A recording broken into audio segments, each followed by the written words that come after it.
Hi, everyone. This is Josh Mansky with the Corn Belt Newsletter Podcast. I have the pleasure today of having the Iowa land talker, Jim Rothermich, as my guest. Jim, thanks for being on the podcast. Oh, good seeing you today, Josh. Thanks for having me. Always a pleasure to get your mid-year evaluation of where we are with all things Iowa farmland. Um, Before we get there, Jim, for those who don't know who you are, why don't you give us a little bit of a bio of what you do and why you're so important? Yeah, sure, Josh. No, thanks. I am, I guess, my Twitter handle's the Land Hawker, so I pretty much use that on everything. And so I just go by the Land Talker. I got to turn my phone off, Josh. You're just fine. Getting calls early in the morning, Jim. Yeah, Happens. and uh, so I live here in West Des Moines. I work for Iowa Appraisal, and I do their farm appraisals for Iowa Appraisal. We are a commercial and ag appraisal company. We have an office downtown. Our website's www.iowaappraisal.com. Um, and so I travel all over the state doing land appraisals for various reasons.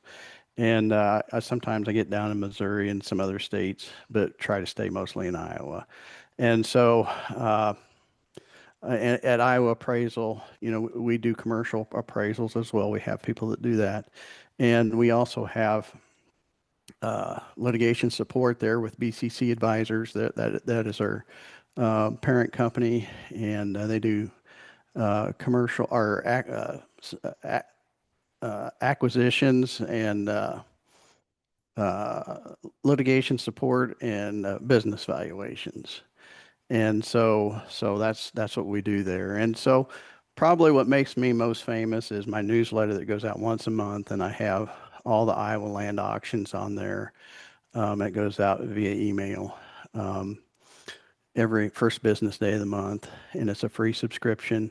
And so that is, if you want to sign up for that, go to www.iowaappraisal.com. It has all the auction results in a month, and then I've got some commentary in there as well.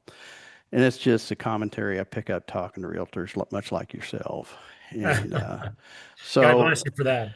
yeah. So I try not to put my spin on it, but yeah, I just tell you, I just talk about what I'm hearing out there.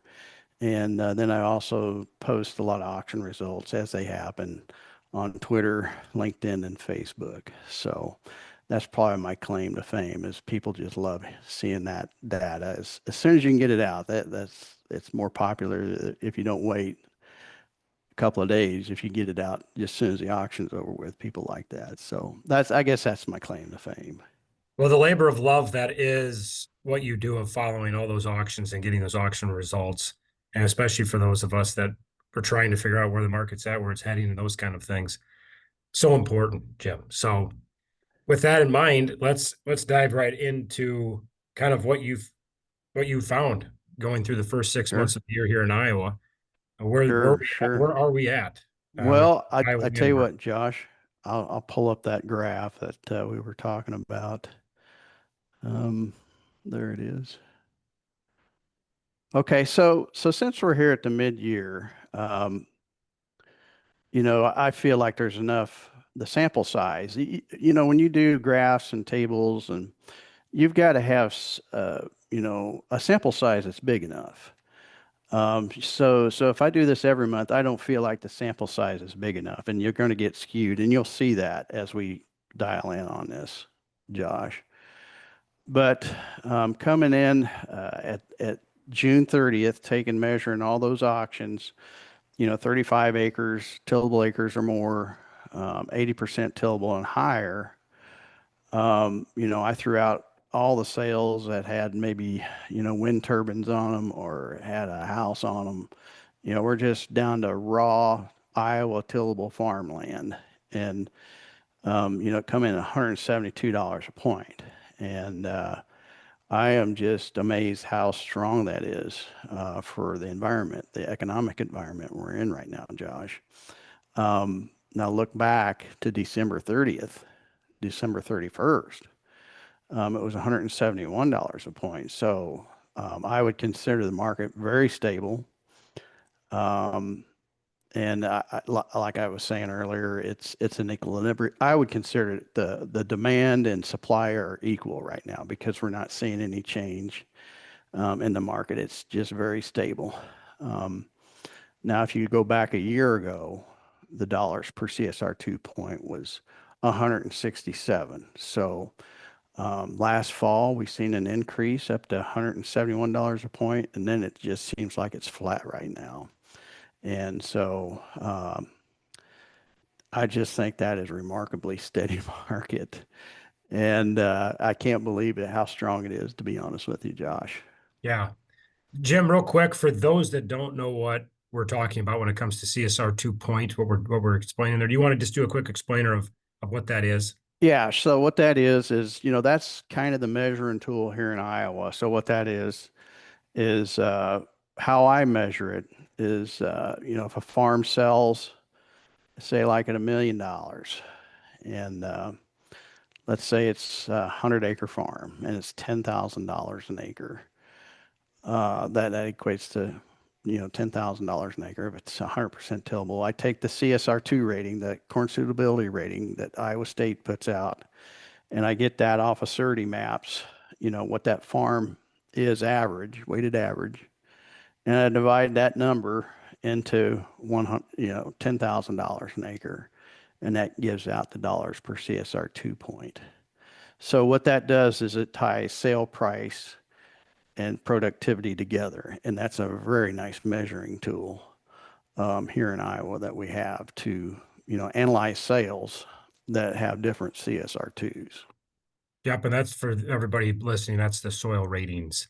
So it's a nice way to compare apples to apples for a farm that sells in Southwest Iowa to a farm that sells in Northeast Iowa. It's kind of a way of making sure that they're on the same playing field. So we Absolutely, have an idea. absolutely. That, like I said, it ties productivity to sale price, and that makes a very nice measure handle to really measure things accurately. So Jim, as we look at this chart, it is, I feel like when we talked last year, we were both kind of thinking the same thing. Like farm economy last year was not doing well. Right now, farm economy really not doing well. But the land market is holding its own. Um, Yeah, let's let's dive in a little bit on your thinking on why that is. Um, and then we can have a little fun as well and maybe go into what you see in the future here in the next 6 months, maybe next 24 months to see what your thoughts are on that. sure, sure, sure. Well, let's talk about first thing, let's talk about volume of auctions. Josh, let me pull up that table and let's talk about that a little bit. Okay, can you see that, Josh? Yep. Okay. So I, as I keep track of all the auctions in Iowa, I add a tally up, how many farms that are going to auction.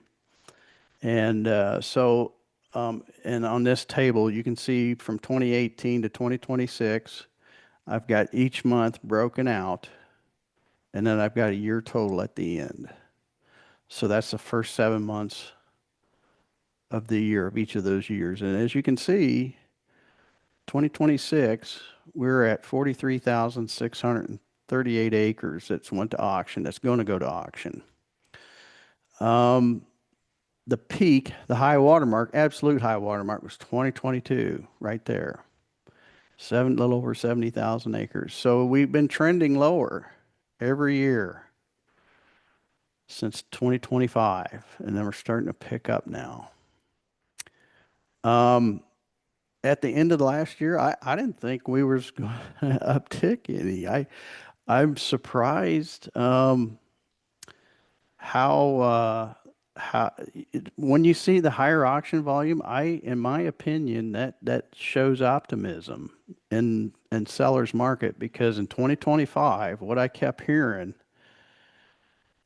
um, from realtors is people that it was at that time the news media was going bonkers on tariffs. And that's all you could hear. If you was listening to ag news media, man, that's all they talked about was tariffs. And those my realtors friends, much like you, were saying there's people that want to sell, but they just don't think it's a good time. There's just too much uncertainty. And the market was still doing very well. And so those farms were held off the market. And it seems like as we got into 2026, that uncertainty kind of got worked itself out. And so, that's bringing the farms to the market. And as well as those good prices that we keep seeing, kind of jarred those farms loose and they're bringing them to the market. So Let me talk, let me go go ahead, ahead. Josh. No, I just was going to say this chart I think is really informative, Jim, because if you go all the way back to 2018, 40,000 acres, 34,000, 33, 40. I mean, it seems like that's kind of the range. And then obviously the major run up in land prices that we had in that time span of 21, 22, and 23. You can see that. It certainly seems like we're getting back to normal as far as Yep, auction volume. yep, Would that be an yep. accurate statement? Yeah, I would say, yep, yep, normal, maybe normal plus. Plus, Um, I consider maybe 24 and 25 back to normal, but it seems like we're starting to go back up. Let's make sure everybody remembers how things were. 2020 is when COVID hit. yep, So I think that spring is when everybody was getting caught up in that, where you had to go do online auctions, start selling farms online, couldn't do those live auctions or whatever. And so it's kind of in a free fall. And then of course, you can't see those months past July, but then it started ramping up at the tail end of 2020 because once harvest started there, everybody knew they had a good crop. And then I think those government payments started hitting the mailboxes, and then it went wild after that. And so, the market started heading up, and I think it was the most fastest increase we've probably ever seen in Iowa. I can't say that for sure because I don't have all that historical data, but it has to be as fast as that market climbed. And so, we was going, and I'll pull up that table. Well, maybe I don't have that one, but we was going from, around $110 a CSR2 point at the beginning of 2020, and then it just kept shooting up, and then it peaked out in 2022 at 184 a CSR2 point, and it was like a over 60% increase in less than 2 years, and that was amazing. I would have never believed if I didn't see it. And in that time frame in 2021, 2022, those auctions were going on and we were setting price records county after county after county. yes, You know, the last super cycle we had was in the 2013, 2014 range. And, the only place we've seen land auctions go over $20,000 was up northwest Iowa, probably Sioux County, O'Brien County. And there's only like two or three of them that got over that watermark. But then when we got into at the end of 2021, we started seeing them again. And then 2022, it was just every week, and it didn't have to be in Northwest Iowa. right. It could have been anywhere in the state, something north of $20,000 an acre. Um, so that uh, so why did it grow so much? There was well, let me pull that graph. Do you want to talk about this graph, this table anymore, Josh, or Well, not? here's the only thing I think that's really important. Well, this is very informative in a lot of ways, Jim. This chart you have up real quick, but like I said, if you look at the averages of like where the median normally is, and it's in that looks to me like in that high 30s, low 40s, and then of course you see 22 at 70,000, Right, and then 54,000, and you're just like, okay, something obviously is going on there, which it was, right. and then of course in 25 where we were having discussions on, what is keeping the land market up, and we're all talking amongst ourselves like, well, it's just lack of farms for sale, which your data proves, which is that's what Absolutely, it just absolutely. it confirms kind of what we were all thinking. And now in 26, you're seeing 43,000, which is, significantly more than it was last year. So now all of a sudden that is starting to make more sense. That's where having this data is so important. Right, right. Yep, yep, yep, yep. So I want to bring up some other tables here, Josh. Um, okay, so this table right here, I've just put these together from 2022 to 2026. Um, so let's look at let's just look at 2026 compared to 2025. This is measuring the market from January 1st to June 30th. You know, farms 35 acres or larger, 80% tillable and higher. All the sales were thrown out if it had a wind turbine on it or house or whatever. Those sales were thrown out. We're just talking pure Iowa tillable farm ground. So, um, at 20, let's look at corn prices. July 1st, $4.12, and the soybean prices $11.34. Let's jump over to July 1st, 2025. $4.10 corn, 9.87 soybeans. That right there, Josh, kind of explains why um, this market's so solid. We got better grain prices than we did a year ago. Yeah, we got that run up in soybean prices. Yep. Yep. Yep. And so that's why, you see 2025, $167 a point, and then we're at 172. That's part of that reason right there. Not all of it. Not all of it. That's one thing we need to talk about. Um, Josh, is corn and bean prices is not the whole um, thing about land prices. It's just a piece of the puzzle. Let's Yeah, get it it. affects Yeah, it, but let's get into that. Let's get into that point because I think that is it. As we know, it's one lever for sure, right? absolutely, Absolutely no absolutely. doubt. Like if you go back to 20, you got your chart there to 2022. There you go. Look, we've got over $7 corn, $15 beans, right? We've got record land prices, CSR 2 points of 181.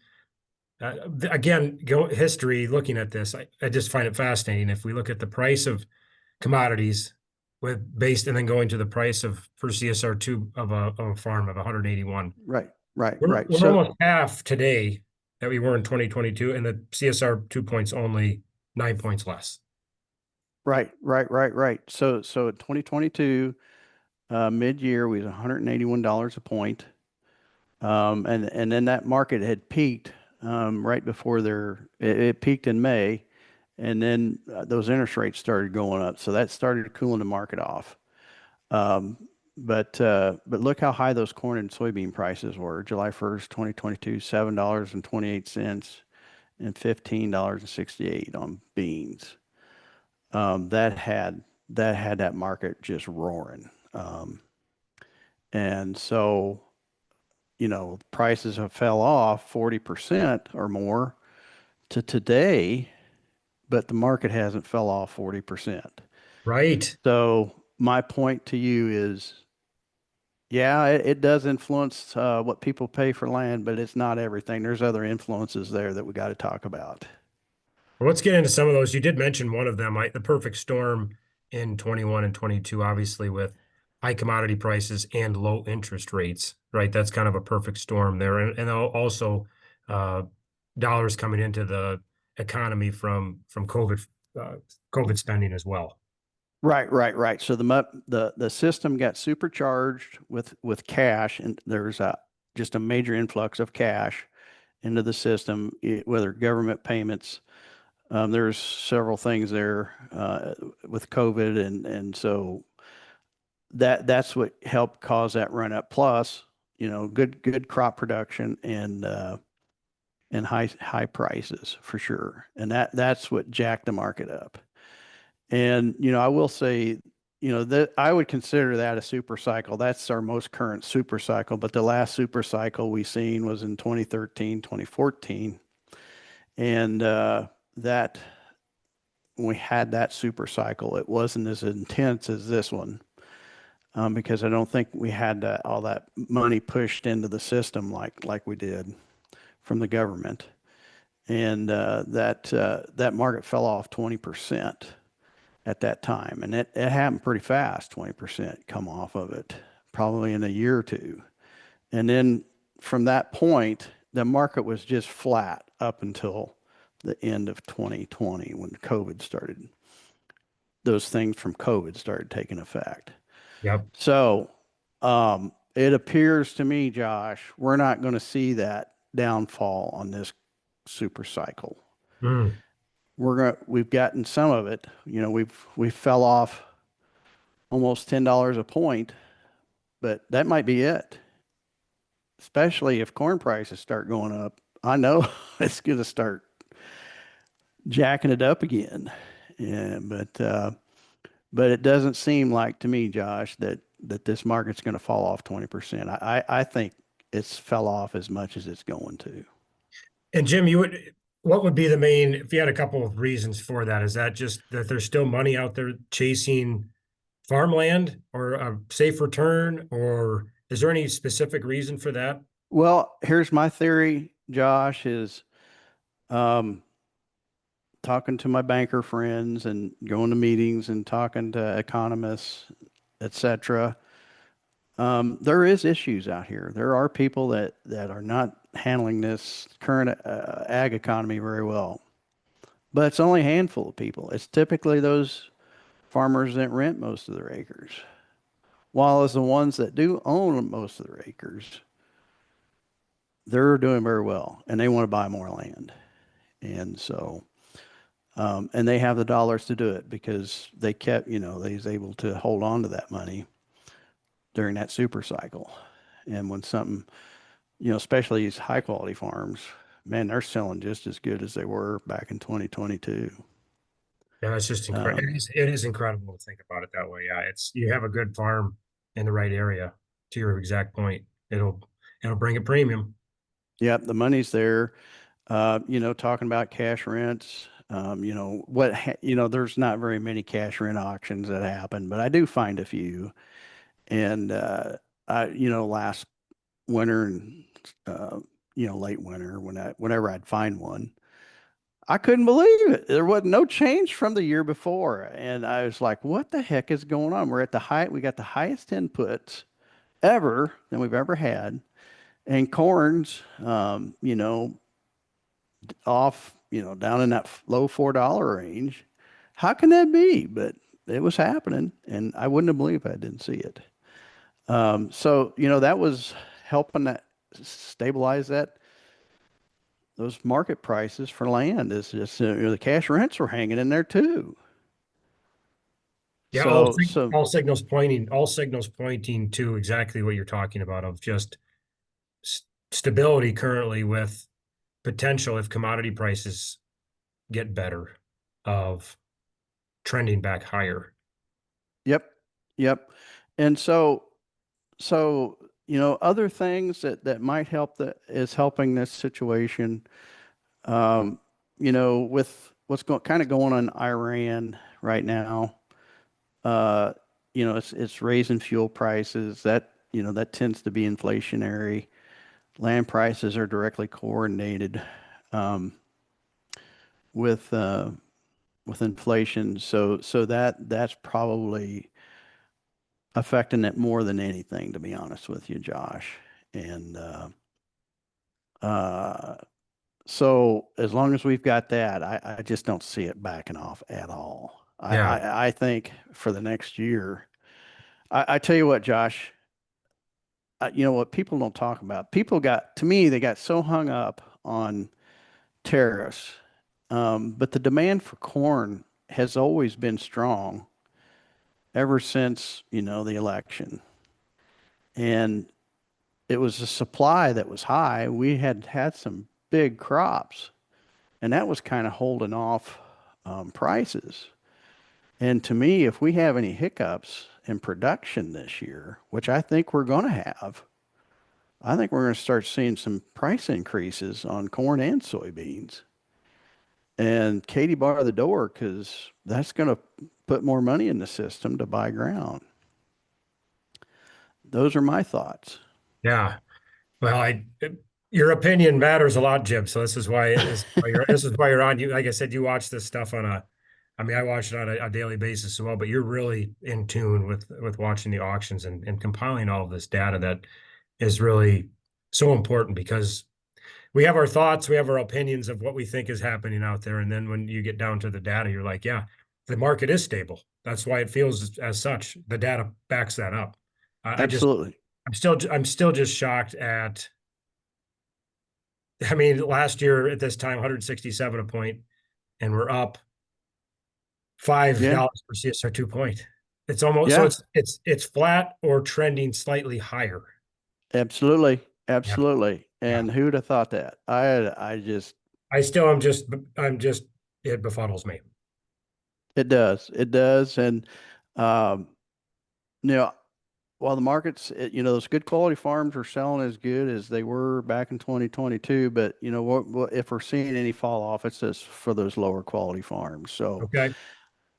and so, most of the farms are sold in the last half of the year in Iowa via auction. And so, I think there's some opportunities out there, to buy land. Um, you know, most of the farms that's being bought are still, farmers are driving the market. Um, now one reason why they can pay more for land is because sometimes it joins other land they own, that matters. But their hold period could be from 50 to 100 years. And so if your hold period's that long, I don't care if you paid double what that farm was worth. You're Right. going to look like a genius in 50 years, and those heirs to that property are going to say, I wonder why granddad didn't buy more ground at that price. So, so that's but so investors, yeah, they're still in this market. They're watching this thing. They're not going to let anything fall through the cracks. Um, as an I own farm ground too. As an investor, I've got equities. Equity market's doing really good. It's done really good the past 2 years. And so I'd like to buy some more ground. But as good as that's doing right now, I'm kind of on a wait and see period. But how I analyze equities, I figure the average return, cash return on equities is around 1.5%. And so, most farms in Iowa are 2 to 3% cash return. And I think you can buy farms getting up there towards 3 to 4% cash return if you do a good job of, watching what's out there and knowing what the market is. And those farms that have issues, they're going to be heavily discounted by the locals.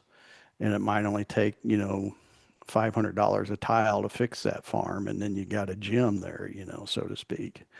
So I think there's opportunities out here for investors or other farmers. I just think there is. Jim, do you see that as another factor, uh, putting a floor under land prices to an extent, like you just said, uh, people that are investors, outside investors, not people actually farming the ground, as as putting another layer on it as a floor underneath. It's like Absolutely. Oh, they're not going to let absolutely. it, they're not letting a farm slip through the cracks and go That's off right. on a bargain. That's right. There's people that show up at those auctions. I'm not going to name names, but there's some companies around here in Iowa that send people to auctions, and that's what they're waiting for is the one to fall through the cracks. And I guarantee you, they've done their homework before they went in that auction Hmm. and know if this farm needs tile, they'll know what the cost of the tile is, and they know where that market is, and they'll take that cost of the tile off, and they'll say, okay, this is what we can pay. This is the cash rent we think we can get. And so, they have those parameters in there, and sometimes they get stuff bought, and they just will not let anything fall through the cracks. Yeah, that's an interesting point, I think, as well as to add to the level of stability, like what other factors are in there? I think that's an important point. Yeah. And so why would somebody, with the returns that we've had in equities, why would somebody want to buy farm ground? that was an investor that maybe isn't tied to farming. Well, it's that stability, Josh. I think that that matters to a lot of people, that stability. And to me, the market's just taking blow after blow after blow. We've had a lot of negative press, um, and it just keeps hanging in there. Just doesn't se it just seems to me like it just shakes it off and moves right on. It's just like I said, with the farm economy being as dire straits as it is, and I've been cringing when the fertilizer prices come out here in a few weeks to see what those are going to be for next year. It's like you said, blow by blow. I'm just was like I'm waiting for this thing not to continue to decline, but that was my expectation, and boy, was I wrong. Yeah. Uh, Yeah. Yeah. Big time. No, I hear you, Josh. It was, of course, back, this winter that on the Ag News meet, they were talking about those input prices and, um, it was the fertilizer costs were high and then the deal with Iran made it even higher, but I think most people had their fertilizer bought. But yeah, it ain't going to be that way going in next year. No, the 27 So crop year does give me some concern with those, with input prices. They're going to be just astronomical. absolutely, Yeah. absolutely. So now we need to start looking at 2027 as far as costs go. It could even go higher. Yeah.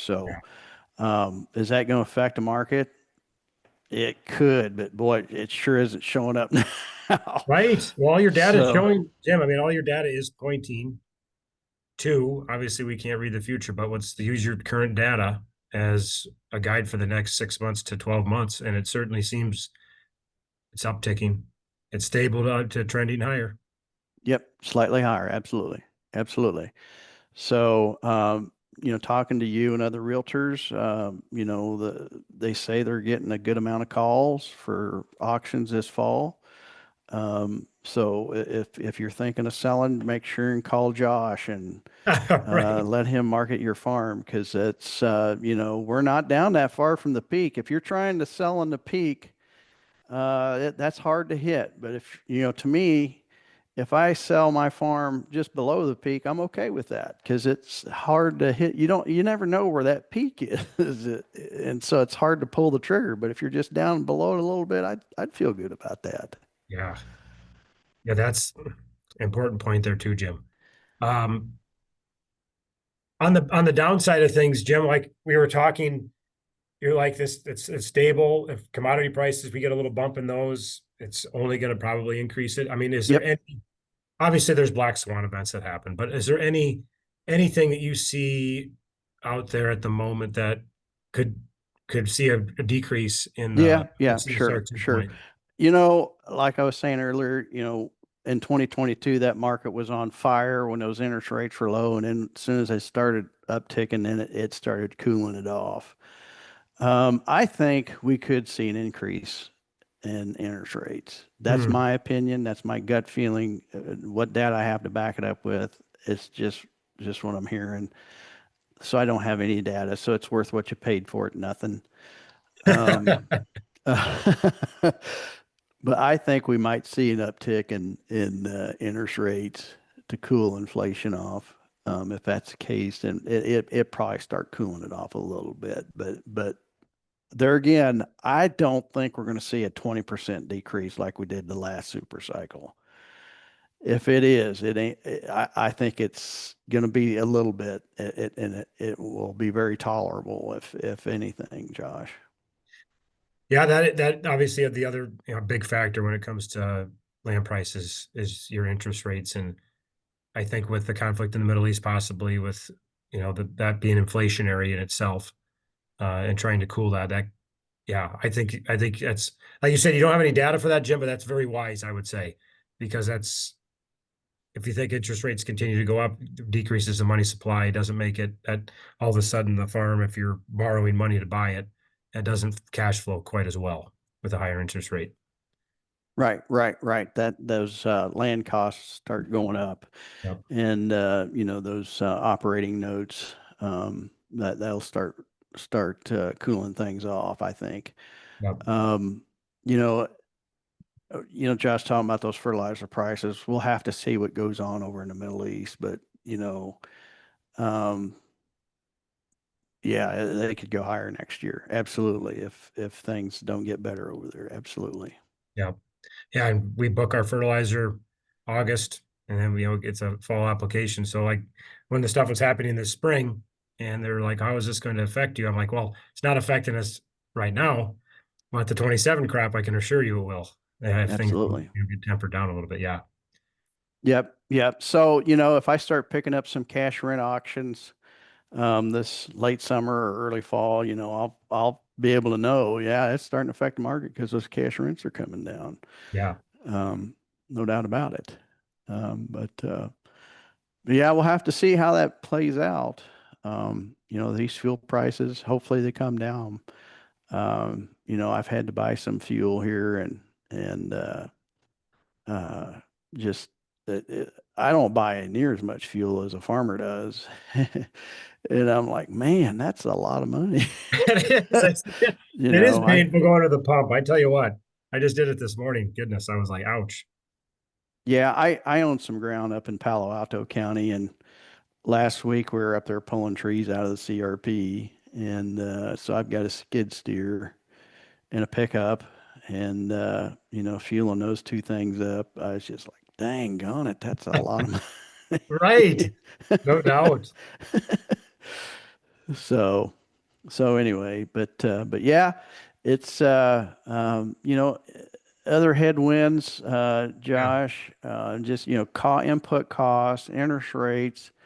Hopefully this thing in the Middle East gets settled down, but if it doesn't, yeah, there could be some black swan events that we don't know about. yep. As far as the crop, how we're looking as far as the crop goes, um, Josh, that there's a lot of drought around Iowa, and especially up there in your area. I was in Palo Alto County last week. My gosh, is it dry up there? Holy cow, is it dry? Is it dry there in your county? We've gotten some fairly timely rains, and we just had one come through this morning. I don't know how much was what we got. Maybe it was a few tenths. Um, but no, we could use some more moisture. There's no doubt about that. Yeah, and so if you look out west, Nebraska, Kansas, those guys are just burning up out there. Now I know there's a lot of irrigation out there, but I think they're starting kind of running out of water out of that aquifer there. Yeah. And as far as parts of southern Iowa, they had too much rain. I own ground along the Iowa Missouri border, had 25 inches of rain in May. Yeah, it was incredible. That's where a majority of our farming operation is, Jim. And that was the amount of rain that we had in southwest Iowa. That was a monsoon. It was just It was. it would not stop. And it, So, I know that's not the corn area it is in northern Iowa, but you keep chipping away at some of these areas that's not going to have as good a crop. It starts adding up. You look down the southern part, the mid south, man, they're dry too. So I just don't think we're going to have a record crop this year. I think we're going to be down from the trend line, to be honest with you, Josh, the yeah, way it looks right now, especially all this heat. Man, we've had a lot of heat the no past two kidding. weeks. No kidding. Yeah, very, yeah, During pollination, that matters. that matters big time. So, we'll have to see how it turns out. But if we have a shorter crop, prices could start. Those prices could go up. But it's we won't know until later part of the summer. Um, going to those auctions in August and September, sometimes you can kind of gauge it how people think. Um, if those prices still remain strong and they're good, then everybody thinks they're probably got a good crop out there in the field. Yeah. But if we start seeing no sales show up at auction, um, then people are pulling back saying, I don't know what I got out there. So that's another way to gauge, what land prices are going to do. But yeah, this crop, I just don't think it's as good as it has been the past couple of years. Yeah, that will definitely affect crop prices there if that comes down from trend. There's no doubt about that. It would be nice to see. Uh, I see $7.28 and $15.68 there on the screen for 2022. I'm not necessarily asking for those prices, but it's certainly I wouldn't complain. Right, right, right. No, that was some good times. It was. That was. I tell you what, if thank God we had auctions, uh, because Josh, that market was moving so fast at that time. You didn't know where the top was at, Yeah. and the only way to find out where the top was is having an auction, and that's how fast it was moving. And I remember doing some appraisals for banks, and people were buying farms, and they might have set a new price record in that county. And it was so far above, the last, what the farms had been selling in there, it wouldn't appraise out because the market really hadn't caught up to that yet. It kind of, but then if you waited 6 months, well, then there was some out there that would have praised that farm out. But that's how far it just leapfrogged out past, what they had there, and it was interesting times for sure. The speed at which the market went up, like you said, was just incredible. It was week after week. You're like, oh, that was a new county record. Oh, yeah, the new county record was just set like 5 days ago, and then it was broke again. And you're like, what? That had been Yeah, the high price in the county for how many years, and it was broke in 5 days. Right. yeah, I mean, that was wild. I remember that summer was crazy. It was just wild. yeah. It's starting to get, now we're 4 years past that now, and it's kind of hard to remember that, but that's the way it was. That's how Guys, it we did have was. $7 corn and $15 beans. It does seem like a long time ago now. I know, but it was there at one point. Absolutely, it was. Absolutely, absolutely. But Jim, did you have any other slides you wanted to pull up or anything like that? No, I think that covers it. The Okay. slides I had, Yeah. Josh. Well, Jim, I so always appreciate your time, appreciate your expertise. Thanks for all you do for us out on the countryside with compiling all that data. That is a labor of love to say the very least. And your newsletter every month that's dropped, the Land Talker. Of course, I look at that every month and look forward to it. And of course, that helps me make my informed decisions too. When I have buyers or sellers and kind of where the market's at, so I can give them actual data, which is so important. Absolutely. Yeah, yeah. That's one thing I tell people. If you don't like factual information, you don't want my stuff. Okay, because Stay away from that's the Jim's stuff facts. if you like just data right there, right? If you don't like facts, don't look at my stuff because it's going to make you very mad. Oh gosh, that's so funny. Too funny. Well, So, Jim, one more time, where can people find you and yeah. So if you want to sign up appraisal? for my newsletter, Yeah, go to www.iowaappraisal.com. There's a way to sign up for that on there. It's my newsletter is free. Goes out first business day of the month via email. It has all the land auctions in Iowa in the month, and also has a little bit of commentary. And it's just basically what I pick up talking to various realtors like yourself, Josh. I also have a website called Land Hero, and that is a subscription-based website. I work with Stephen Broxius on this, and Stephen is a software designer who's very good at designing software, and you can access my sale database on Land Hero, and you can either get the whole state or crop district or maybe a few counties. Stephen's the one that you contact on that. It's www.landhero.us to look at a demo and contact Stephen about pricing and what have you. awesome. Awesome. Well, Jim, thank you so much again for being on the podcast. And this is Josh Mansky with the Corn Belt Newsletter Podcast, and we will see you guys next time.